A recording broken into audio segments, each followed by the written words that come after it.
اور یار پانی جتنا مرضی بھی میلا کچیلا ہو جائے، آگ بجھانے کے کام تو آتا ہے کہ نہیں؟ تو اثر تو چیزوں میں ہوتا ہے۔ تو چڑیا نے اپنی چونچ میں، باقی تو نہ ساتھ چلیں، تو اس نے اپنی چونچ میں پانی کے چند قطرے بھرے جتنے آ سکتے تھے، اور لا کے حضرت ابراہیم کے لیے جو آگ جلائی گئی تھی اس کے قریب چھوڑے۔ ادھر سے رب کا حکم آ گیا، آگ میرے ابراہیم پہ ٹھنڈی ہو جا۔ تو وہ چڑیا، وہ آگ ٹھنڈی ہو گئی، خدا کے حکم سے سلامتی والی ہو گئی۔ تو جا کے باقی چڑیوں سے کہنے لگی، دیکھا نا تمہیں کہتی تھی نا چلو، وہ قطرہ تو ایک ہی تھا پر حکم تو رب کا ہی آنا تھا نا، تمہیں کہا تھا نا چلو، اگر تم میرے ساتھ چلتی تو ہو سکتا ہے سیلاب بھی آ جاتا اور حضرت ابراہیم کے سارے دشمنوں کو بہا کے بھی لے جاتا۔ ایک تو سب سے پہلے اپنی اہمیت کو سمجھیں، آپ محسوس کریں کہ ہم مسلمان ہیں۔ مسلمان جو ہوتا ہے نا اس کے ساتھ خدائی طاقت ہوتی ہے۔ نبی پاک صلی اللہ تعالی علیہ وسلم نے فرمایا دعا مومن کا ہتھیار ہے، اس کے ساتھ جو خدائی طاقتیں ہیں وہ کافر مشرک کے ساتھ نہیں۔ جب تک یہ سمجھ نہ لیتا کہ اللہ تعالیٰ کی طاقتیں، اس کا فضل میرے ساتھ ہے۔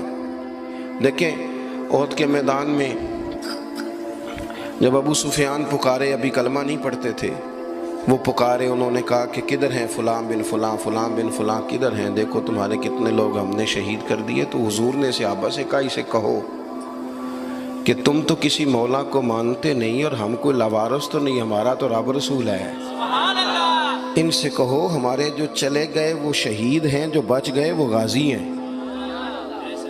تو پہلے تو مسلمان یہ پہچانے، اور جب پہچان لے اچھے طریقے سے کہ میں مومن ہوں۔ دیکھیں نا ہم نے ساری زندگی جٹ بن کے، بٹ بن کے، رائی بن کے گزار دی، کچھ چاہیے نا کہ زندگی کی کچھ 4 سال مسلمان بن کے بھی گزارے۔ اقبال کہنے لگے یوں تو سید بھی ہو، مرزا بھی ہو، افغان بھی ہو۔ دل کبھی کرتا ہے کہ اقبال سے پوچھوں آپ نے سب سے پہلے سید کا ہی نام لے دیا ہے۔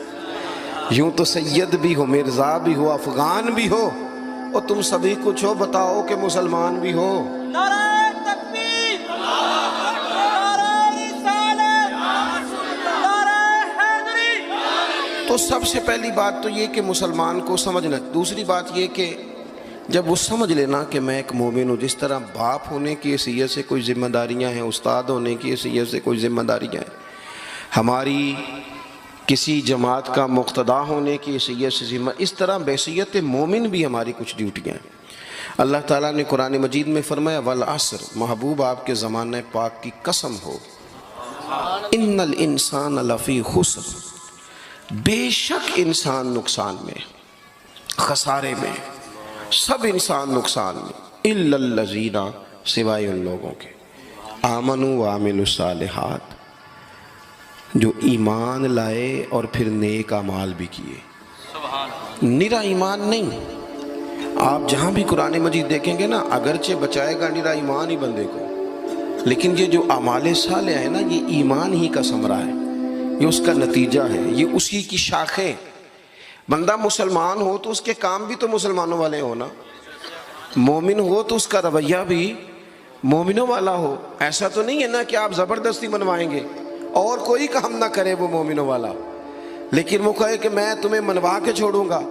فرمایا ایک تو ایمان لائے، اور مضبوط ایمان، تگڑا ایمان، اور پھر وہ اعمال صالحہ کرے، اس کے کردار سے، گفتار سے، اٹھنے سے، بولنے سے، بات کرنے سے، لین دین کرنے سے، معاملات کرنے سے، تجارت کرنے سے اسلام چھلکے، اس کا لب و لہجہ مسلمان ہو۔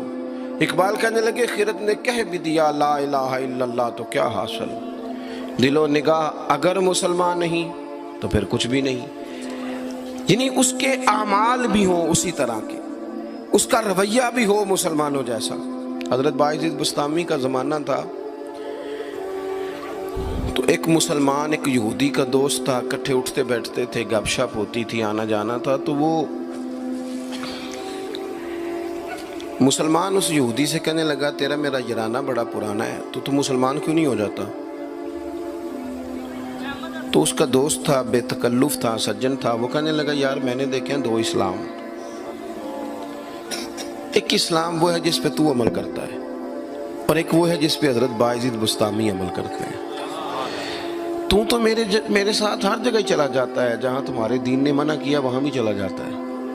تو ایک تو ہے تیرے والا اسلام، جس طرح کی بولی میری اسی طرح کی تیری، جس طرح کا آنا بہنا اٹھنا بیٹھنا کھانا پینا میرا اسی طرح کا تیرا. تو اگر تم کہہ رہا ہے تیرے والا اسلام قبول کروں تو اس میں تو صرف ایک کلمے کا فرق ہے معاذ اللہ، باقی تو سب وہی ہے. اور ایک اسلام ہے حضرت بایزید کا، بولے تو سچ بولے، کھائیں تو طیب کھائیں، دعوت دیں تو خیر کی دیں، بات کریں تو بھلائی کی کریں.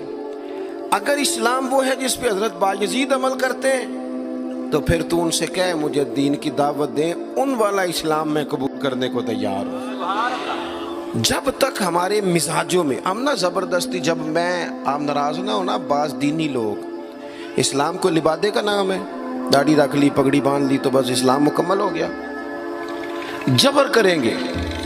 بعض دفعہ اس طرح کا لہجہ اختیار کریں گے کہ لوگ پریشان ہو جائیں. اور بھئی اسلام فقط ظاہری حلیے کا نام نہیں. آپ کو پتہ ہے عقیدہ اور نظریہ تو بات ہی ساری باطن کی ہے. آپ کے اندر دین کتنا ہے، آپ سچ کتنا بولتے ہیں، دیانتدار کتنے ہیں، حلال حرام کا فرق کتنا کرتے ہیں، اس سے آپ کے اسلام کا پتہ چلے گا. اس سے پتہ چلے گا کہ آپ کس قدر زیادہ مسلمان ہیں. صرف حلیے کا نام اسلام نہیں، میری بات کو یاد رکھیں. تو اللہ فرماتے ہیں کہ ایمان لاؤ، پھر ایمانداروں جیسے کام بھی کرو، اور پھر یہ نہیں کہ جس طرح کی ہوا ہو تم بھی ادھر کے ہو جاؤ. وَتَوَاصَوْا بِالْحَقِّ، تمہارا ایمان بھی ہو، اعمال بھی ہوں، اور تمہیں حق بھی کہنا آتا ہو. ہمارے ہاں لوگوں کا حق کہنا آتا ہے پر غریبوں کے بیچ. میں جی ہمیشہ سچ بولنا کدے نال، ماڑے بندے نال. میری گل کھری کرنا بھی، تو کھری گل ڈی ایس پی دے منہ تے کری جا کے، تیرا پتہ لگے. یہ جڑی تو کھری گل کرنا ہے نا، دیکھو نا جی آپ سارے لوگ مجھ سے پیار کرنے والے ہیں، میں جو مرضی کہوں آپ نے کہنا ہے ماشاءاللہ، محبت سے ہیں نا آپ.